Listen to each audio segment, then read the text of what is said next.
Bonjour, bienvenue dans le cours des mathématiques financières. Aujourd'hui, nous allons parler de la notion d'intérêt.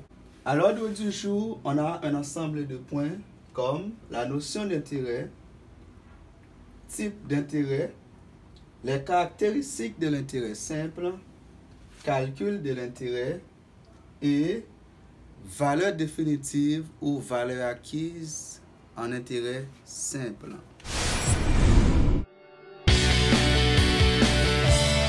D'abord, nous allons commencer par la définition de la notion d'intérêt.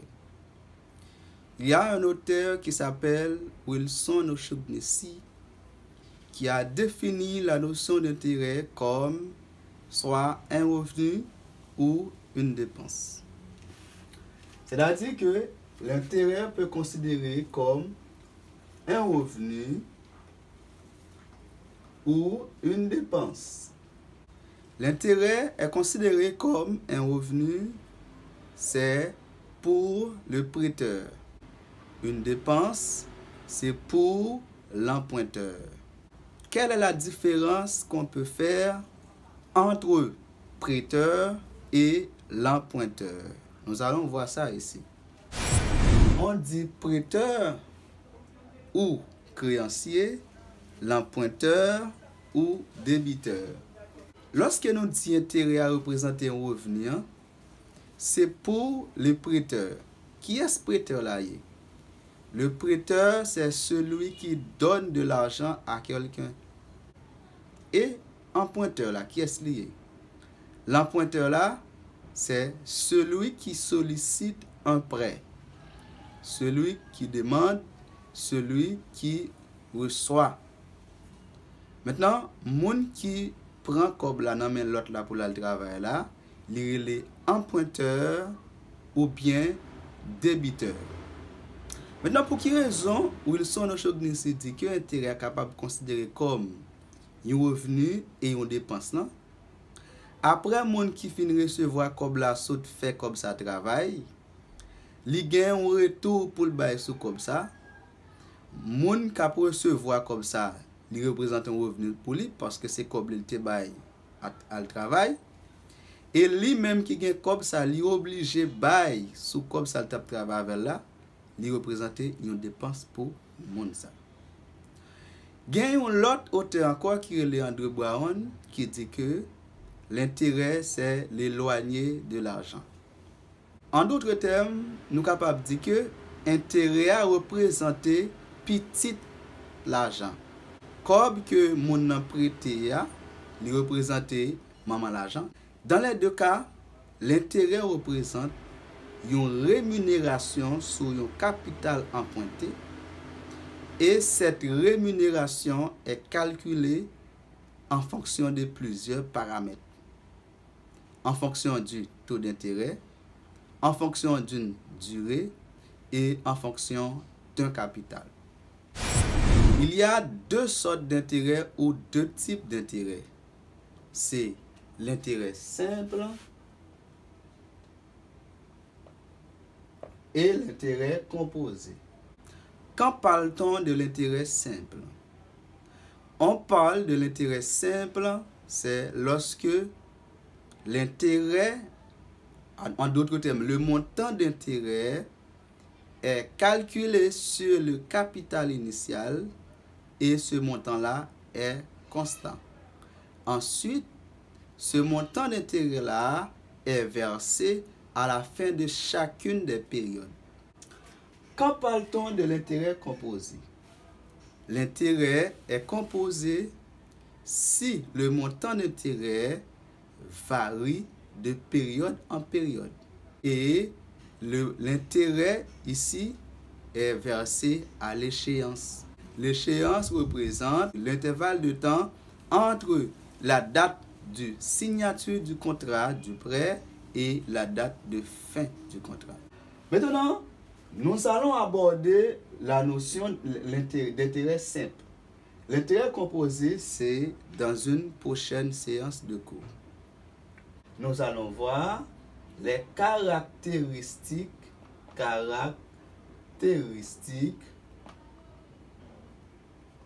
les caractéristiques de l'intérêt simple. Caractéristiques de l'intérêt simple, c'est quels sont les facteurs qui sont capables de permettre que moi identifier. Ça, c'est intérêt simple. L'intérêt est simple, c'est lorsque le montant d'intérêt est versé à la fin de chacune des périodes. Deuxième caractéristique de l'intérêt simple. Le capital initial demeure constant. L'intérêt est simple, c'est lorsque le capital emprunté ou le capital initial reste constant de période en période. Une troisième caractéristique de l'intérêt simple, c'est que le montant d'intérêt qui doit verser à la fin de chacune des périodes reste constant aussi de période en période. Maintenant, nous connaissons maintenant les caractéristiques de l'intérêt simple. Comment nous sommes capables de calculer montant intérêt? Ça d'abord, m'a parlé. Montant intérêt ou bien petit l'argent. Quels sont les éléments essentiels qui vont nous permettre de calculer le montant d'intérêt? Pour calculer le montant d'intérêt, il faut avoir un ensemble d'éléments. D'abord, un prêt est caractérisé par un capital initial, une durée et un taux d'intérêt. Calcul de l'intérêt. Soit P, le capital emprunté. On désigne par P le capital emprunté, mais on peut désigner aussi par C le capital emprunté. Deuxième élément, pour qu'il y ait un prêt, on a I, qui c'est le taux d'intérêt. Et enfin, on a N, la durée du prêt. Pour un prêt, il faut trois éléments ça réunir. Il faut gagner un capital, un contrat qui signe sur base d'un capital. Il faut gagner un taux d'intérêt en termes de pourcentage. Le taux d'intérêt représente le pourcentage qu'on va donner après avoir travaillé avec ce capital. Un pourcentage quelconque. La durée représente l'échéance, nombre de temps que vous devez faire avec comme la main. En intérêt simple, si vous faites un prêt pour 5 ans, ce n'est pas après 5 ans pour le bail intérêt, mais c'est chaque année pour le bail un montant intérêt jusqu'à ce qu'on finisse tout intérêt. Donc, en intérêt simple, la durée que nous parlons ici est annuelle. Ok? La durée là que nous parlons ici est annuelle. Ça veut dire qui ça? Faut que durée exprimée en année. Donc, si durée n'est pas exprimée en année, vous devez mettre en année. Le montant d'intérêt que nous allons calculer est proportionnel, alors on désigne par le grand I. On désigne par le grand I le montant d'intérêt. Donc, ce montant-là est proportionnel au capital emprunté, au taux d'intérêt et à la durée du prêt. Cela veut dire que le grand I est égal à le capital emprunté, P ou bien C, à multiplier par le taux d'intérêt et à multiplier par la durée du prêt qui c'est N. Donc, en gros, le taux d'intérêt, le montant d'intérêt plutôt, le grand I est égal à P, I, N. En général, on dit P, I, N. Ça, c'est comment calculer le montant d'intérêt. Il y a une chose à savoir aussi, c'est la valeur définitive ou la valeur acquise. La valeur définitive ou la valeur acquise d'un prêt à l'intérêt, ou on peut dire aussi la valeur finale d'un prêt à l'intérêt simple. Le dernier élément que nous allons aborder, c'est comment calculer la valeur définitive, la valeur acquise ou la valeur finale. C'est la même chose. Désignons par VD la valeur définitive. La valeur définitive d'un prêt représente la somme du capital emprunté ajouté de ses intérêts. Le capital emprunté ajouté de ses intérêts. Ça veut dire qui ça? Lorsque vous prêtez un cob à l'intérêt simple, ou bien pour faire un ensemble, dépendamment des périodes où prêtez cob là, ou bien pour bailler intérêt à la fin de chacune des périodes jusqu'à ce que vous arrivez dans l'échéance. Par exemple, si vous prêtez un cob pour 5 ans, ou bien pour bailler intérêt à la fin de la première année, à la fin de la deuxième année, à la fin de la troisième année, à la fin de la quatrième année et à la fin de la cinquième année. À la fin de la cinquième année, vous avez un montant intérêt où vous avez commencé à bailler depuis la première jusqu'à la cinquième année pour bailler et le capital emprunté pour bailler aussi au prêteur là. Ça veut dire, lorsque vous prêtez un cob à l'intérêt simple, capital qui vous gagne on tape fait travail là, il pas pour vous, faut que vous remettez prêteur là. La valeur définitive ici représente capital ou t'es emprunté à plus capital ou t'es emprunté à plus ensemble intérêt au bail sous comme ça. Cela nous permet d'écrire V2 est égal le capital emprunté qui c'est P plus les intérêts qui c'est grand I. Ici, grand I représente les intérêts sur le prêt. Donc, puisque nous avons un montant d'intérêt constant pour bailler à la fin de chacune des périodes, lorsque nous additionnons tout ça ensemble, ça permet de nous gagner un montant d'intérêt. Donc, par là, puisque ici, le grand I est égal à PIN, on peut écrire ici VD est égal à P plus PIN. En simplifiant, en factorisant par P ici, VD, ok? En factorisant par P, VD égale à P facteur de 1 plus IN. Ça, c'est la formule qui nous permet de calculer la valeur définitive d'un capital placé ou emprunté à l'intérêt simple. Pour mettre fin à cette séance, nous allons résoudre un exercice pour mettre en application ces éléments-là. À noter qu'il y a ce qu'on appelle l'année civile et l'année commerciale lorsqu'on va calculer le montant d'intérêt dans le cadre d'un prêt quelconque. Alors, puisque le taux d'intérêt est annuel, quelle que soit la durée que vous gagnez, vous devez mettre en année, vous devez convertir durée ça en année. Mais de qui année n'a pas parlé? En mathématiques financières, nous parlons de deux types d'années. C'est l'année civile et l'année commerciale. L'année civile, c'est une année qui porte 365 jours. On dit que c'est l'année ordinaire. Et l'année commerciale, par convention, c'est une année qui porte 360 jours. C'est-à-dire, lors de la résolution d'un exercice quelconque, d'un problème en mathématiques financières, il est important d'exprimer la durée, si ce n'est pas déjà donné en année, il faut que vous mettez durée en année. Si la durée s'exprime en mois, vous devez mettre cette durée-là en année. Comment convertir une durée qui exprime en mois en année? En général, alors, vous le savez déjà qu'il y a 12 mois dans une année. Si dans une année, on dit si dans une année, il y a 12 mois, pour X années, on a 5 mois par exemple, 5 mois. Donc on fait produire en quoi? On dit que c'est X égale à, c'est 5 divisé par 12. 5 divisé par 12, ça nous donne la durée en année. Ok?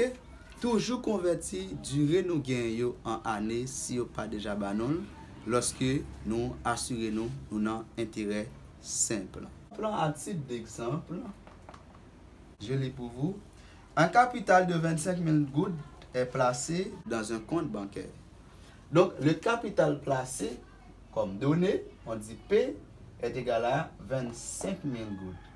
Et ce capital est placé au taux d'intérêt simple de 10%. Ici, on met I est égal à 10%. Et la durée du prêt est de 5 ans. Ici, on met N égale à 5 ans. On nous demande, dans un premier temps, de calculer le montant d'intérêt annuel. OK? Et petit b, on nous demande de déterminer la valeur que rapporte ce placement après 5 ans. La valeur que rapporte ce placement après 5 ans. Donc, ça valait comme ça qui était 25 000 gouttes jeudi après 5 ans pas l'autre que la valeur définitive ou la valeur finale. Si on veut, on peut dire la valeur acquise. Donc, ici, on met VD. VD. OK? VD en question. La première question qui se pose, c'est de déterminer le montant d'intérêt annuel. Le montant d'intérêt annuel, c'est le montant d'intérêt que cet individu-là a reçu, OK, à la fin de chacune des années. Rappelons que, en intérêt simple, le montant d'intérêt est versé à la fin de chacune des années. Puisque c'est un intérêt annuel, donc c'est un intérêt qui peut calculer son base une année. OK? Donc, I, on dit I1 égale à P, I égale à PIN. Alors, on dit I annuel, IA annuel, est égal à capital emprunté qui c'est 25 000 gouttes, 25 000. À multiplier par le taux d'intérêt qui c'est 10%, 10% est égal à 10 divisé par 100, qui est égal à 0,1. À multiplier par la durée, il y a un monde qui est capable de dire que durée égale à 5. Par exemple, durée égale à 5. Même après rappeler, OK, durée, il y a demandé pour nous déterminer là. OK, alors, un intérêt, il y a demandé pour nous déterminer là plutôt, c'est un intérêt annuel. Si c'est un intérêt annuel, c'est un intérêt qui doit calculer son base en durée qui est égale à 1 an. OK? Maintenant, au lieu, on dit à multiplier par 5, mais c'est plutôt à multiplier par 1. OK? À multiplier par 1, le montant d'intérêt annuel va égaler à, multiplié par 1, c'est 2500 gouttes. 2500 gouttes. Si vous demandez nous pour déterminer le montant d'intérêt total, le montant d'intérêt sur 5 ans, les sommes tabrales multipliées ici par 5. La deuxième question, c'est déterminer la valeur finale ou la valeur acquise. Rappelons que la valeur définitive, c'est la somme du capital emprunté ajouté de ses intérêts.